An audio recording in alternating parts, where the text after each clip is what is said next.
교독하도록 하겠습니다. 마태복음 21장 23절에서 33절까지 교독합니다. 부활이 없다는 사두개인들이 그날 예수께 와서 물어 이르되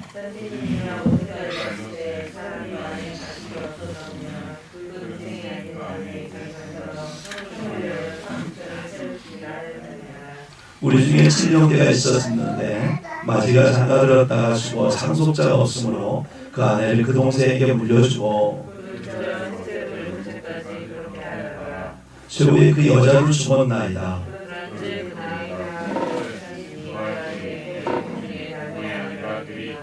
예수께서 대답하여 이르시되 너희가 성경도 하나님의 능력도 알지 못하는 거로 오해하였도다.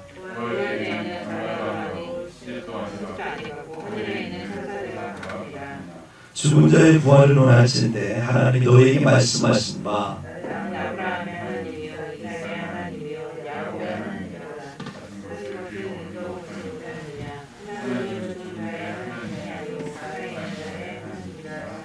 함께 있습니다. 우리가 듣고 그의 가르치심에 놀라라. 아멘.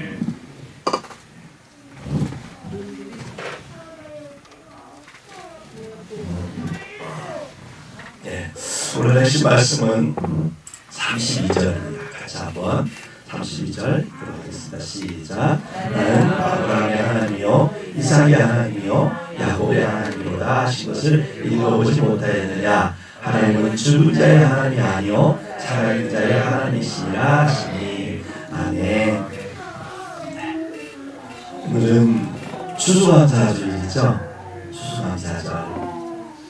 요즘은 우리가 농사를 잘 안 져요, 그죠? 물론 농촌에 가면 지금도 농사를 짓곤 하지만 대부분의 우리 도시에 있는 사람들은 농사를 잘 안 짓다 보니까 시간을 잘 안 가요, 추수감사절. 제가 어릴 적에 우리 아버님 따라다니면서 농사를 좀 쳐봤어요. 제가 진 건 아니고 우리 아버님 치실 때 따라다니면서 농사를 이렇게 짓는 거구나 나름대로 이렇게 보았는데 그럴 때 이 추수감사절이 얼마나 감사한지 몰라요. 왜 그러냐면 여러분 벼농사 할 때에 벼를 딱 심고 나면 조금 있으면 피가 자라요. 그냥 놔두면 피가 벼를 다 영양분을 받아먹기 때문에 소출이 적어집니다. 그래서 피를 다 뽑아줘야 돼요. 저는 잘 구분 못하겠는데 우리 아버님 잘 구분하시더라고요. 피를 뽑아주고 그리고 나서 이제 조금 지나면 여름이 돌아와요. 여름이 돌아오면 무슨 일인지 아세요? 병충해가 생겨요. 병충해가 그냥 놔두면 얘네들이 또 이파를 다 긁어먹어요. 그러면 그 벼가 다 죽죠. 그래서 농약을 쳐줘야 돼요. 잘못 농약 치면 농약이 중독돼가지고 병 들어가는 사람들이 있더라고요. 그래서 병충해를 잘 또 방어를 합니다. 그래서 조금 있으면 여름 동안 가뭄이 들 수도 있어요. 때로는 가뭄이 들면 물이 없어가지고 또 벼가 타들어가요. 얼마나 농부들 마음이 타들어가죠. 그리고 이제 어떻게 여름을 보냅니다. 한 8, 9월쯤 되면 어떤 일이 벌어지냐면 태풍이 와요. 요즘 기후가 변화돼서 좀 약간 저기 하지만 태풍이 한 개씩 한반도를 지나갑니다. 근데 애들이 오면서 비를 한번 쫙 뿌리고 가면 홍수가 나죠. 벼들이 다 잠겨요.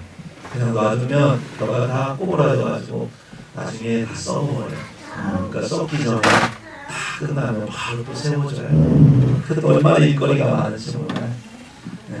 그렇게 태풍을 잘 견뎌내면 또 한 9월쯤 중순 지나고 면 벼가 연글기 시작합니다.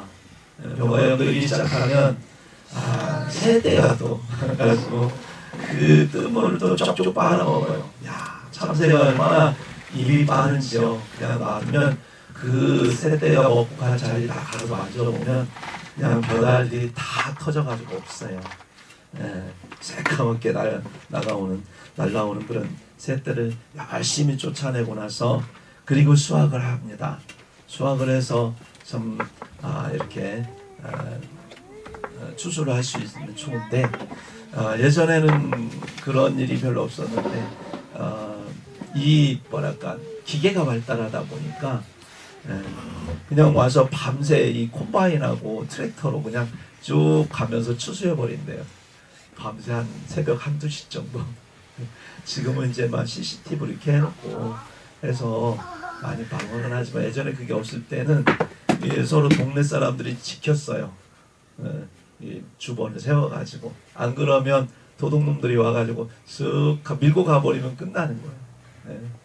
아니면 추수해가지고 또 그거 말린다고 또 길바닥에 말려놓잖아요. 그거 저녁 때 다시 수거해가지고 같이 이렇게 해놔야 되는데 안 그러면 남들이 와서 또 밤에 또 훔쳐가 버려요. 이 모든 과정 때에 따라 3월 4월 달부터 못 심고 추수하기 과정이 얼마나 긴장되는지 몰라요. 농부들에게 그렇게 추수를 한 겁니다.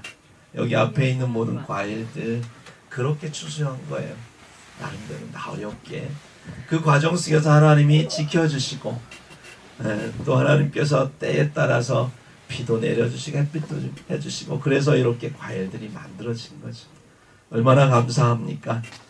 요즘에는 벼를 심는가 싶으면 어느 순간에 벼를 베더라고요. 그러다가 순간적으로 하면은 추수감사절이더라고요. 그러다 보니까 이 추수감사절에 대한 의미가 우리 안에서 많이 상실됐어요. 너무나 안타까운 것은 우리 하나님 앞에 무감각해져가는 그런 추수의 감사에 대한 우리 마음이 너무나 무감각해지지 않는가 이런 생각을 하면서 우리 하나님 앞에 다시 한번 감사하는 마음을 품고 말씀에 함께 나눴으면 좋겠습니다. 특별히 우리 믿음의 사람들 우리가 기억해야 될 추수감사절이 있어요. 이 추수감사절은 뭐냐면 주님의 추수감사절입니다. 추수감사절을 통해서 하나님께서 1년 동안 우리에게 농사를 짓게 하신 것에 대해서 그래서 추수할 수 있게 해주심에 감사를 하는 그런 의미도 있지만 이것을 우리에게 이게 지키라고 하신 이유는 그 중에 하나는 뭐냐면 우리들도 주님께서 추수할 때가 있다는 거예요. 그날을 기억하라고 우리 하나님께서 추수감사절을 우리에게 주신 겁니다. 우리 주님은 우리에게 말씀의 씨를 뿌리고 있어요. 마음밭에 말씀의 씨를 열심히 뿌려주고 있고 우리를 농사하고 계십니다. 언제나 사탄은 우리에게 가라지를 뿌려서 우리 농사를 망치려고 해요. 하나님께서 우리 마음 가운데 뿌려놓으신 말씀이 그 말씀이 잘 자라서 열매를 맺고 하늘나라의 열매를 맺어서 하나님 나라에 잘 이렇게 곳간에 들으려고 하나님이 일하시고 계시는데 어느새 사탄이 가라지를 뿌려서 이로 말미암아 지금 가라지와 알곡이 우리 안에 자라고 있다라고 성경은 말씀합니다. 마태복음 13장 24절 이하에 보면 그런 내용이 나오는데 그때 전사들이 뭐라고 그러냐면 우리 주님께 가라지를 지금 뽑아버릴까요? 보니까 가라지가 되게 마음에 안 들었나 봐요. 그래서 뽑아버릴까요? 그랬더니 주님이 불안해하시면서 야 지금 뽑지 마라. 괜히 잘못했다. 귀한 알곡까지 뽑힐라. 나중에 그냥 자라서 그래서 알곡과 가라지가 확실하게 구분되면 그때 뽑자 이런 말씀하시는 거죠. 그래서 가라지는 먼저 거두어서 불사르는데 불사르게 단으로 묶고 불사라 버릴 것이고 또 곡식은 모아서 내 곳간에 넣을 것이다. 이렇게 주님께서 말씀을 하셨습니다. 개인적으로 우리가 주님이 우리를 추수할 때는 죽음의 때예요. 주님은 언제나 우리를 언젠가는 부르실 거예요. 부르는 순서는 다 다르겠죠. 그러나 어떻게 주님께서 부르실지 모르지만 하나님은 우리를 추수하신다는 겁니다. 인류에게 있어서도 추수감사절은 심판의 때지요. 그래서 꼭 이 땅을 통해서 하나님께서 반드시 추수할 때가 있다라고 하는 것을 우리는 이 추수감사절을 통해서 기억해야 됩니다. 추수를 당한다는 건 두렵습니다. 혹시 내가 가라지는 아닐까? 우리가 생각해 봐야 돼요.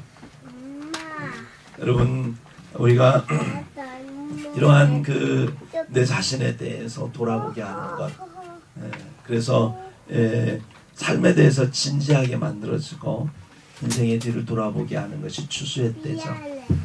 지난주 수요일 날에 다니엘 기도회에 이재훈 선교사님이 간증하는 걸 들었습니다. 그분이 의료 선교를 하러 가셨는데 그 시초가 뭐였는가 보니까 어느 날 내가 혹시 가짜는 아닌가? 라는 생각이 들었답니다. 그래서 내가 진짜가 되기 위해서 하나님 앞에 몸부림치며 내가 진짜가 되겠다고 생각을 하고 선택한 것이 의료 선교랍니다. 그렇습니다.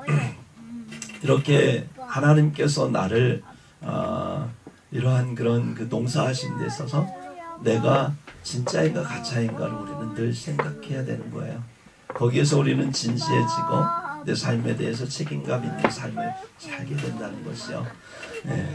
죽음은 주님의 추수는 우리를 진지하게 해줍니다. 죽음 이후의 세계에 대해서 있을지 없을지 우리는 잘 몰라요. 없으면 그만이겠죠. 너무 좋지요. 있을 수도 있다는 거죠. 50대 50입니다. 그래서 우리는 그때가 어떻게 될지 말씀 외에는 우리에게 가르쳐주지 않기 때문에 그것에 대해서 무지하기 때문에 우리는 두렵고 떨리는 마음을 갖고 있어요. 그래서 많은 사람들이 죽음 이후의 세계에 대해서 있을까 없을까 그것을 늘 찾고 있고 확인하고 싶고 확신하고 싶은 마음이 있는 겁니다.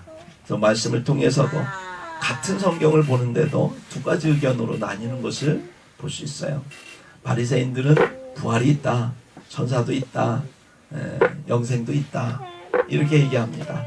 그런데 사두개인, 오늘 본문에 나오는 사두개인들은 없다, 부활도 없고 천사도 없고 영도 없고 아무것도 없다, 죽으면 끝이다 이렇게 가르치는 사람들이 사두개인들입니다.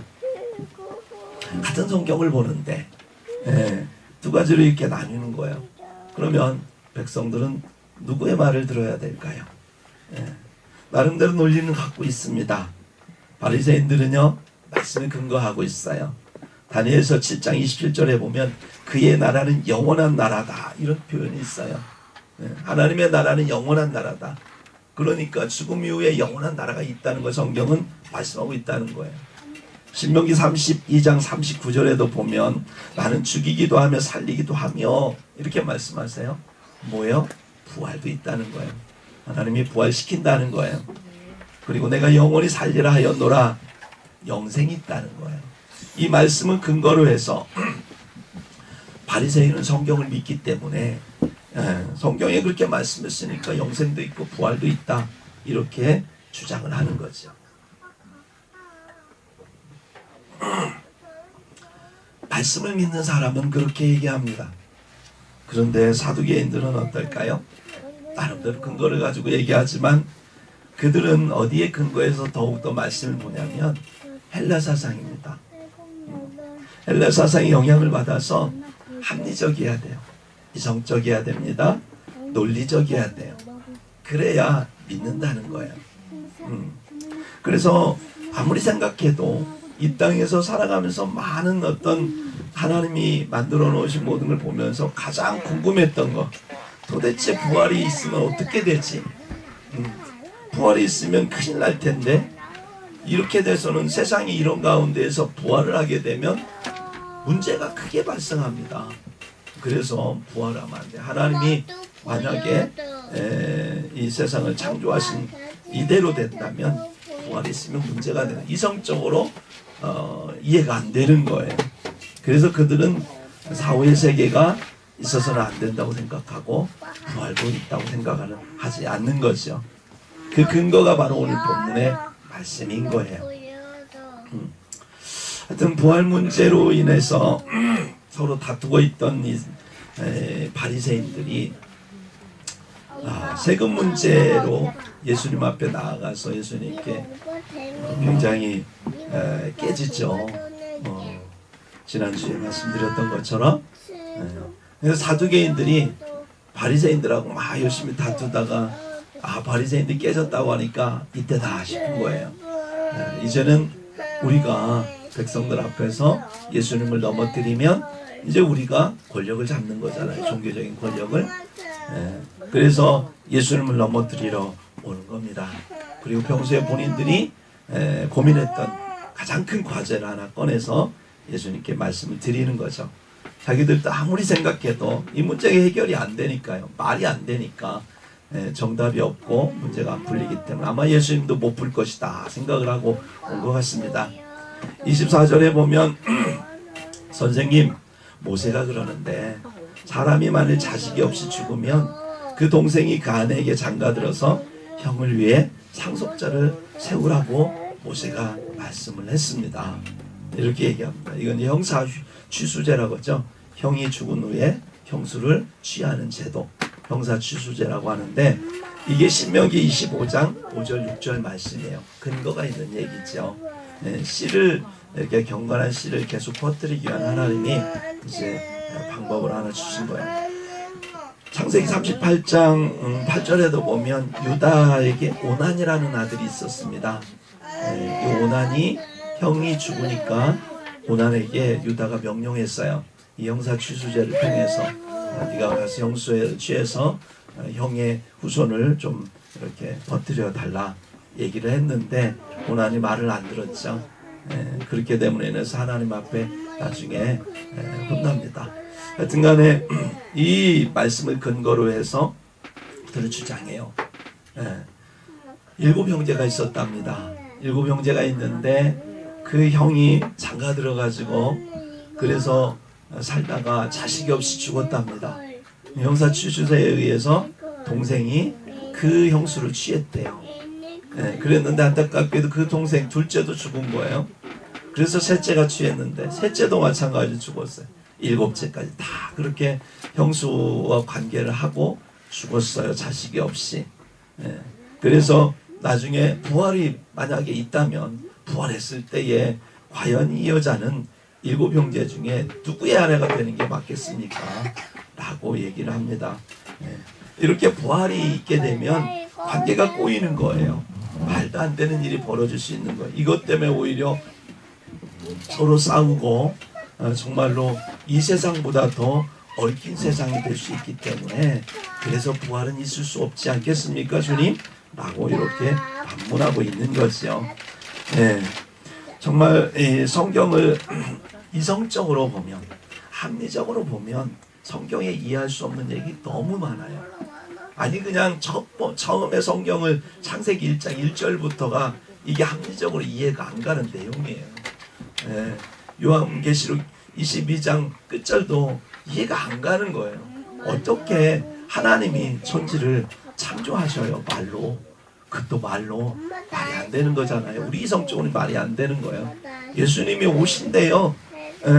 아니 그분이 어떻게, 우리가 우주선 타고 예수님 가신 것도 아닌데 그분이 어떻게 오신대요. 처음부터 끝까지 이 성경은 우리가 이성적으로 이해하려고 해서는 절대 이해할 수 없는 내용들이 너무나 많아요. 근데 그거를 사두개인들은 자꾸 이성으로 풀려고 해요.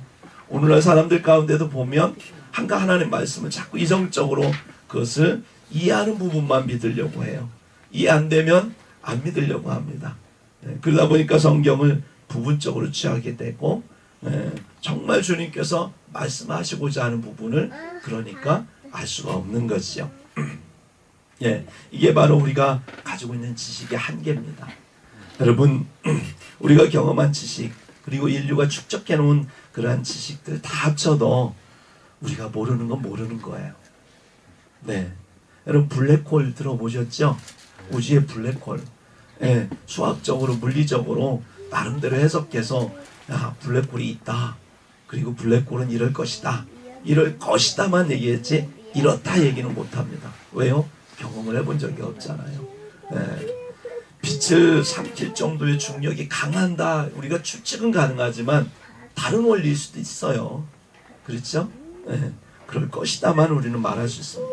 요즘 최근에 이렇게 발견된 그 양자역학의 그 논리가 있어요. 이론이 있습니다.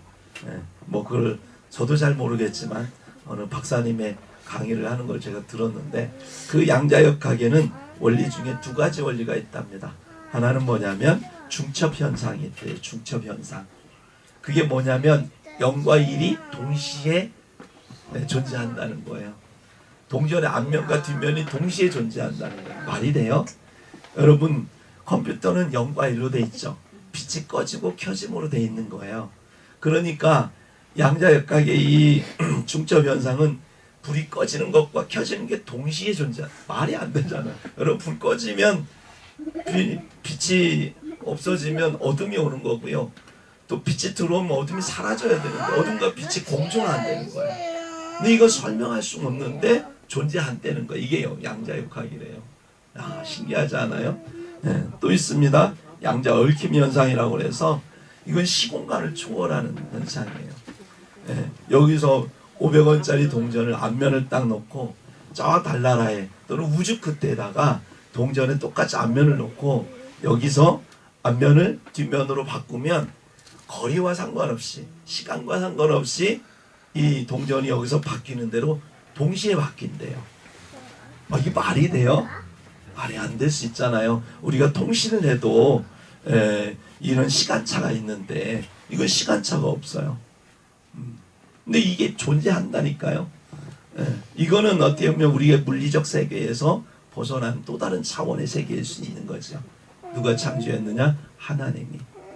그렇게 생각하면 그냥 인정하고 믿으면 되는 거지. 이걸 우리가 물리적으로 막 해석하려고 하면 양자역학은 해석이 안 되는 거예요. 예. 죽음 이후의 세계도 마찬가지입니다. 우리가 가보지 않았잖아요. 예. 있는지 없는지 우리는 알 수 없어요. 그래서 주님은 우리를 이것을 이해시킬 수 없기 때문에 믿으라는 거예요. 그리고 주님께서 이 땅에 오셔서 그 사실에 대해서 분명하게 보여주셨어요. 그걸 보여준 사건이 부활이에요. 부활이 있다는 걸 통해서 입증해 주신 거예요. 이 정도 했으면 하나님이 열심히 우리에게 할 만큼 하신 거예요. 그런데도 불구하고 내가 합리적으로 이성적으로 내가 경험적으로 이게 되어져야 믿겠다라고 하는 건 얼마나 우매한 신호입니까? 그렇죠? 네. 사두개인들이 그런 사람들이었습니다. 29절에 보면 너희가 성경도 하나님의 능력도 알지 못하는 거로 오해하였도다. 이렇게 말씀합니다. 내 생각으로 성경을 보고 내 생각으로 하나님을 이해하려고 하면 문제가 많아지는 거예요. 여러분, 하나님이 내 안에 계시기도 하지만 내 밖에도 계시는, 어디든지 계시는 하나님. 근데 그 하나님을 내 안에 가두려고 해보세요. 내가 경험되어진 하나님, 내가 이해한 하나님, 그 하나님만 내가 믿으려고 하는 순간, 그래서 그 하나님을 내 머릿속에, 내 마음속에 내가 그려놓으면 그 순간 그 하나님 뭐가 될까요? 우상이 되는 거예요. 그건 내가 만든 신이 되는 거예요. 여러분, 물론 그것을 내가 아는 것이 잘못됐다는 게 아닙니다. 내가 아는 하나님, 내가 경험한 하나님 맞습니다. 그러나 그 하나님을 거기서 규정해버리고 이것만 내 하나님이야 라고 말하는 순간 나는 하나님의 다른 면을 보지 못하는 거예요. 그래서 우리가 자꾸 이성적으로 내가 이해되는 그 모든 것으로 하나님을 가두려고 하지 않기를 주의 이름으로 축복합니다. 예수님은요, 영원에서 오셨어요. 그리고 영원으로 가신 분입니다. 그래서 그분은 이 영원한 세상에 대해서 분명히 아시는 분이었고 확실하게 우리에게 말씀하실 수 있는 분이셨습니다. 그래서 주님께서 말씀하십니다. 30절에 부활 때에 장가도 아니가고 시집도 아니하가고 하늘에 있는 천사들과 같으니라, 이렇게 말씀을 했어요. 그러니까 우리가 교회 와서 우리 하온이도 하나님 아버지, 우리 은우도 하나님 아버지, 우리 우준이도 하나님 아버지, 저도 하나님 아버지, 이거 다 하나님 아버지라고 부르잖아요. 만약에 이것이 똑같이 하늘나라에 간다면, 우리가 여기서 경험한 대로 간다면 어떻게 불러야 돼요? 저는 아버지 그랬으면 우리 아이들은 할아버지 불러야 되잖아요. 그런데 여기서 다 아버지래요. 다 형제랍니다. 교회 오면 우리가 가정에서 부르던 그 호칭이 달라져요. 형제 자매가 되는 거예요. 그런 것처럼 하나님 나라는 그렇게 전혀 다른 세상이 된다라고 주님은 우리에게 말씀하셨습니다. 그러면서 31, 32절에 죽은 자의 부활을 원할진대 하나님이 너에게 말씀하신 바 나는 아브라함의 하나님이요 이삭의 하나님이요 야곱의 하나님이로다 하신 것을 읽어보지 못하였느냐? 하나님은 죽은 자의 하나님이 아니요 살아있는 자의 하나님이시다. 이런 말씀하셨습니다. 그러니까 아브라함의 하나님, 이삭의 하나님, 야곱의 하나님. 그 언어 속에는 무슨 말이 있냐면 하나님은 죽지 않으시고 계속 살아계신다라고 하는 거예요. 거기에는 뭐 대표적으로 꽤 세 분만 얘기했지만 지금도 여전히 그 하나님은 나의 하나님이 되시지 않습니까? 하나님은 여전히 살아계신다라고 하는 거예요. 그래서 살아있는 자의 하나님이다. 죽은 자의 하나님이 아니라 살아있는 자의 하나님이다. 무슨 얘기입니까? 부활이 있다는 거죠. 여러분 구약에도 보면 죽지 않고 하나님 앞에 간 사람이 있어요. 누굴까요? 에녹이라는 사람이 있어요. 네, 죽지 않고 갔어요. 그럼 뭔가 어딘가 살아있겠죠. 네, 성경은 이미 구약에도 이미 영생이 있다. 얘기 말씀하시는 거예요. 죽지 않고 산다는 거예요. 예수님이 오셨어요. 변화산에서 누구 만났죠? 모세와 엘리야를 만났어요. 그때 모세와 엘리야가 예수님과 와서 만나서 얘기했다는 건 뭡니까? 이미 죽은 사람들인데 그들은 살아있다라고 하는 거예요. 하나님 앞에서. 그러니까 죽은 이후에도 영생은 존재한다는 것을 이미 성경은 우리에게 말씀하고 있는 거예요. 또 예수님의 말씀 가운데 누가복음 16장 22절에 보면 나사로 얘기 나오죠. 나사로가 낙원에 있답니다. 죽지 않고 낙원에서 아브라함 품에 있다라고 예수님 말씀하셨어요.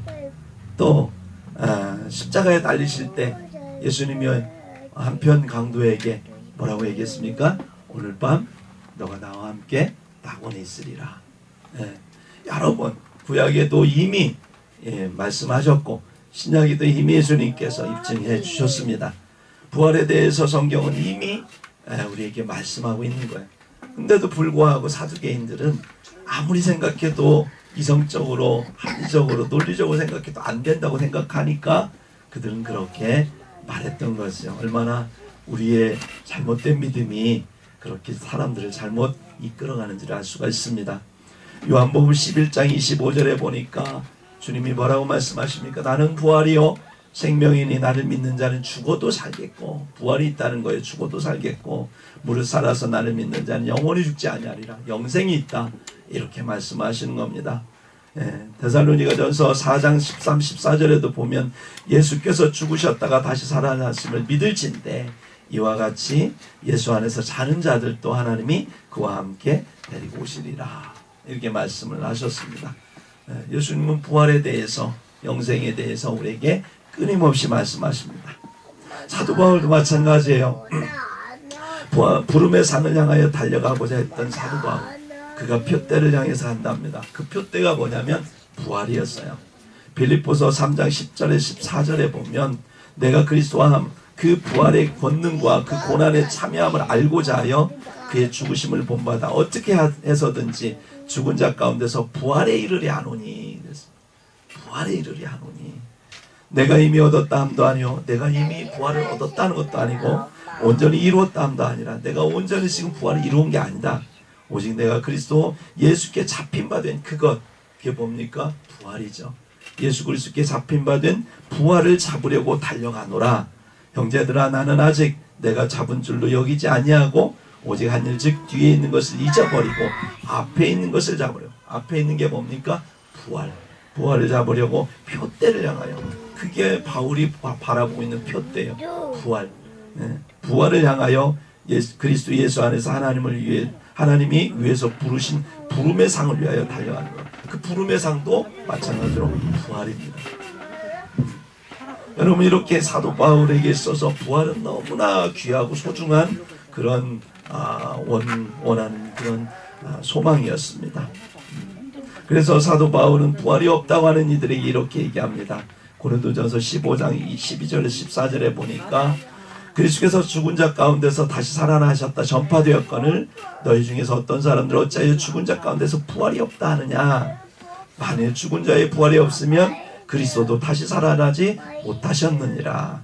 그리스도께서 만일 다시 살아나지 못하셨으면 우리가 전파하는 것도 헛것이, 또 너희 믿음도 헛것이다. 이렇게 얘기를 합니다. 그러면 19절에 보니까 만일 그리스도 안에서 우리가 바라는 것이 다만 이 세상의 삶뿐이면 모든 사람 가운데 우리가 더욱 불쌍한 사람, 진짜 우리 불쌍한 사람이에요. 우리가 부활이 없으면 이 믿음도 없을 것이고 우리가 지금 하는 건 다 의미가 없는 짓거리라는 거예요. 그러나 부활이 있기 때문에 당신은 목숨을 바쳐서 이 부활을 잡기 위해서 달려간다라고 사도 바울은 이야기하고 있습니다. 그만큼 부활을 강조하고 있어요. 네. 부활이 진짜 있다고 믿으십니까? 다들 다 승천하셨나? 네. 부활하셨나? 승천하셨나? 네. 부활이 있다면 그걸 믿는 사람이라면 위대한 삶을 살게 돼 있어요. 우리가 삶을 함부로 살지 않습니다. 진짜 믿는다면 우리는 그 부활 이후의 삶을 준비해야 됩니다. 풍성한 다음 생애를 위해서 영원한 삶을 영화롭게 살기 위해서 우리는 이 땅에서 준비해야 됩니다. 우리에게 주어진 지금의 삶은 그날을 준비하기 위해서 우리에게 하나님이 허락하신 은혜입니다. 아멘. 예. 여러분 솔직한 얘기로 이 땅에 사는 모든 사람들은 억울한 마음이 한편씩 있어요. 왜 그럴까요? 이 땅에 올 때 내 의지와 상관없이 난 다 보내줬잖아요. 그렇죠? 누구나 다 보니까 이런 말 할 때면 다 그렇게 얘기하더라고요. 내가 만약에 선택할 의지가 있었다면, 하나님 선택할 기회를 줬다면 나는 삼성 이건희 회장의 아들로 태어났을 것이다. 다들 그렇게 얘기하더라고요. 그런데 거기는 선택받은 딱 몇 사람밖에 없잖아요. 나머지는 하고 싶어도 할 수 없잖아요. 우리 의지도 없었고 또 기회도 주어지지 않았어요. 그래서 얼마나 우리가 이렇게 살아가는, 처음에 우리가 살아가는 이 삶에 대해서 한편으로는 참 억울한 면이 있다. 왜 이렇게 하나님 우리를 이 땅에 이렇게 던지셨을까? 이런 생각 해본 적 많이 있으시죠? 그런데 좋아요. 지금까지 억울하다고 칩시다.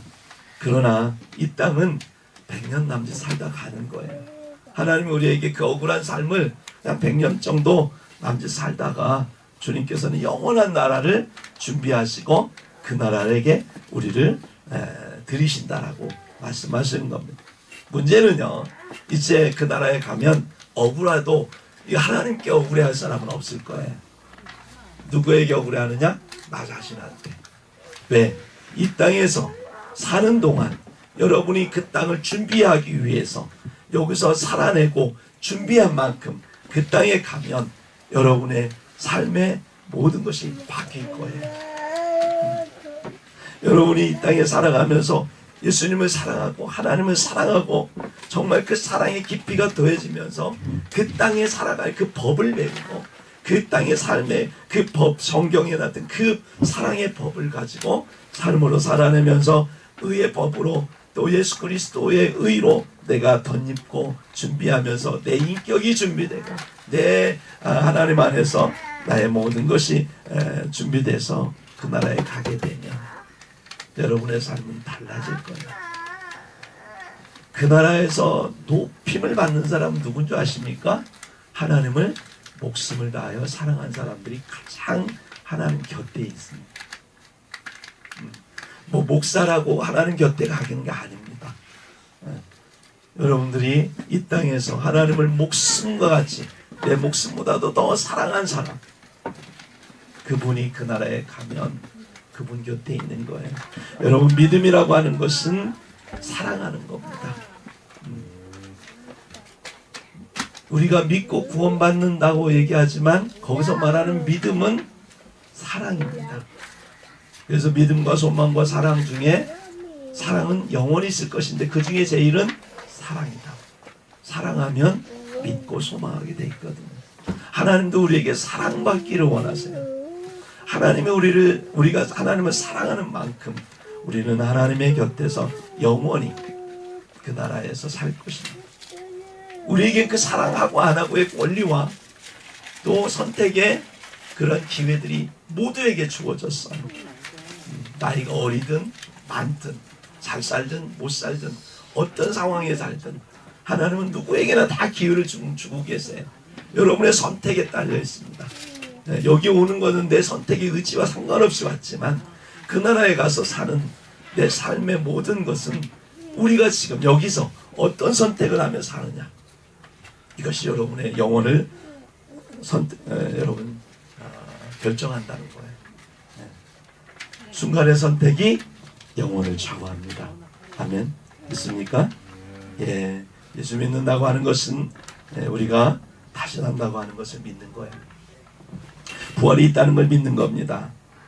영생한다는 걸 믿는 겁니다. 그래서 어떻게 살 것인가? 우리가 부활 후의 삶을 어떻게 준비할 것인가? 이게 바로 우리 신앙생활의 요지가 된다라고 하는 것입니다. 저나 여러분이나 주님께서 추수감사절, 주님의 추수감사절 얼마 남지 않았어요. 주님께서 우리를 추수하실 때 우리가 주님 앞에 나아갈 것입니다. 그리고 분명히 나아가면 알곡과 쭉정이를 가르실 거예요. 오늘의 선택, 나에게 하나님께서 자유의지를 주셨습니다. 믿든지 안 믿든지, 사랑하든지 사랑하지 않든지, 순종하든지 불순종하든지 거기에 대한 책임은 내가 지는 거지 하나님이 지지 않습니다. 왜냐하면 이 땅에 보내진 건 하나님이 지셔요. 왜냐하면 우리 의지와 상관없이 보내졌기 때문에 하나님이 이 땅에 보내주신 만큼 이 땅에서 책임을 지셔요. 그래서 책임을 지시기 위해서 십자가를 지신 거예요. 그러나 그 다음 세상, 여기는 하나님이 책임지지 않아요. 하나님을 핑계댈 수도 없고 원망할 수도 없어요. 왜냐하면 우리에게 선택의 자유의지를 주셨기 때문에 그래요. 여러분, 어차피 우리가 이 땅을 살아가면서 하나님 믿기로 선택했잖아요. 그리고 우리가 신앙생활 하잖아요. 이 교회는 하나님이 그 나라를 준비케 하기 위한 하나님께서 정말 소중히 핏값으로 사신 교회입니다. 여러분 가정보다 소중한 게 교회입니다. 내 목숨보다 소중한 게 교회입니다. 왠줄 아세요? 예수님이 교회를 그렇게 사랑하시기 때문에 그래요.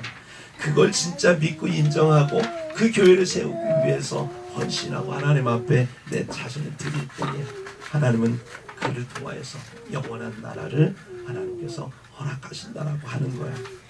이 땅의 논리대로 내 가정이 먼저, 내 자녀가 먼저, 내가 먼저 하는 사람은 물론 내가 예수 믿고 그 땅에 갈 수도 있겠지만 그 땅에 가면 통곡합니다. 왜요? 내가 하나님 곁에 갈 수 없어요. 저 뒤편에 갈 수밖에 없어요. 하나님 편에 주님의 품에 안길 수 있는 사람, 그리고 주님께서 그를 정말로 잘했다 칭찬하고 어서 와라고 주님께서 안아줄 사람은 이 땅에서 주님을 사랑했던 사람들입니다. 사랑하는 자. 어제도 우리 목사님 그런 말씀하시더라고요. 내가 포도나무에 너희는 가지니 내가 내 안에 내가 저 안에 있으면 가시를 많이 맺나니 나를 떠나서는 가지가 말라져서 결국 사람들이 밟힐 것이다. 이렇게 말씀하더라고요. 사랑한다는 것, 제가 사랑하며 살아보니까 안 보면 보고 싶고, 그죠? 보아도 보고 싶고, 떨어져 있으면 뭐 할까 생각이 나고, 지금 이 순간에 뭐 하지? 온다고 하면 뭐를 내가 또 음식을 해놓고 기다리지? 뭐 이런저런 생각, 늘상 살아가니까 그런 생각을 하게 되는 거예요. 그리고 그가 기뻐하면 항상 너무 내가 대신 기쁘고, 이런 게 사랑하는 삶이더라고요. 배워보니까. 그러니까 항상 내 안에 누가 있어요? 사랑하는 그가 있어요. 그게 바로 그가 내 안에 사는 거고요. 또 내가 그 안에 사는 거고요. 결국은 내가 주 안에, 주가 내 안에 있다는 건 사랑함으로 그게 온전히 되는 거예요. 정말 교회 여러분 다니지 마세요. 여러분 사라자매 교회 다니지 맙시다. 네? 우리 명지사매 교회 다니지 맙시다. 네? 교회를 사랑합시다. 예수님을 사랑하고, 예수님 믿지 마세요. 사랑하세요. 무슨 의미인지 아시죠? 믿음을 넘어서서 사랑하는 자가 정말로 믿는 거고, 그가 하나님께서 사랑하시는 자입니다. 오늘의 선택 하나님 앞에서 우리가 온전히 하시길 주의 이름으로 축복합니다. 기도하겠습니다. 하나님 아버지 감사합니다. 오늘 말씀을 주님 앞에 함께 나누었습니다. 거룩하신 아버지 하나님, 우리를 사랑하시고 영혼을 준비하고 계시고 우리에게 그 영원한 세상을 허락하시기 위해서 부활과 더불어 영생을 준비하신 하나님, 그 나라를 바라보면서 오늘 살게 하옵소서.